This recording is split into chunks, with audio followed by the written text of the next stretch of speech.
Bonjour, ici Gaëlle, votre coach bien-être en direct de Tokyo qui vous présente les Wednesday Wellness Tips. Parce que les gens me demandent souvent des astuces rapides pour se sentir bien, j'ai décidé de les partager avec vous chaque semaine. Et aujourd'hui, on va parler de quelque chose qui nous touche tous, même si on ne s'en rend pas toujours compte, le biais de négativité. Vous voyez ce moment où un seul commentaire négatif vous obsède alors qu'on vous a fait 10 compliments ?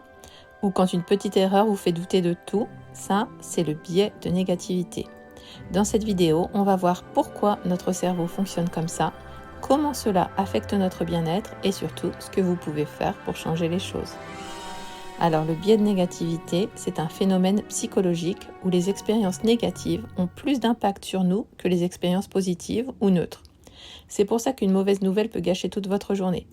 C'est pour ça que vous vous souvenez mieux des critiques que des compliments.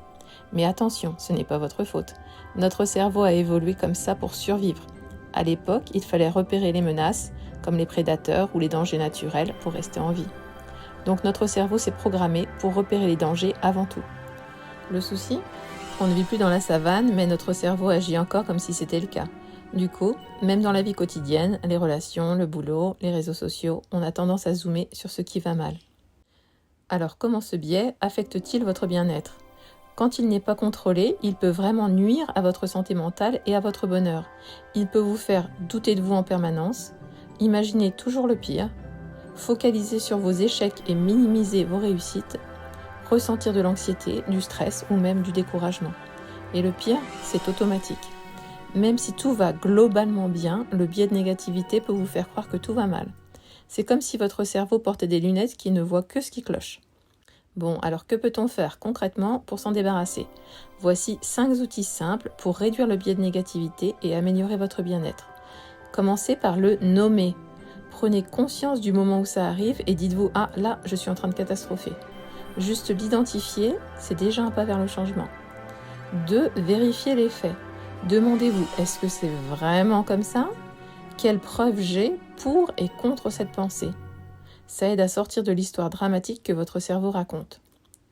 3. Changez de perspective. Essayez quel serait le meilleur scénario ou bien quel est le scénario le plus probable. Ce n'est pas naïf, c'est juste être équilibré. 4. Revenez à l'instant présent. Quand l'esprit s'emballe, revenez à maintenant. Respirez, marchez, bougez, pas besoin de tout résoudre d'un coup. Et enfin, rappelez-vous votre force. Souvenez-vous des moments où vous avez surmonté des épreuves. Vous l'avez déjà fait, vous pouvez le faire encore une fois. Le biais de négativité fait partie de la nature humaine, mais il ne doit pas diriger votre vie. Avec un peu de pratique, vous pouvez entraîner votre cerveau à voir l'ensemble du tableau et pas seulement les zones d'ombre. Bon courage et souvenez-vous, vous en êtes capable. Si cette vidéo vous a été utile, laissez un pouce bleu, abonnez-vous pour plus de contenu sur le bien-être mental et dites-moi en commentaire quelle est votre astuce pour rester positif quand la vie devient difficile.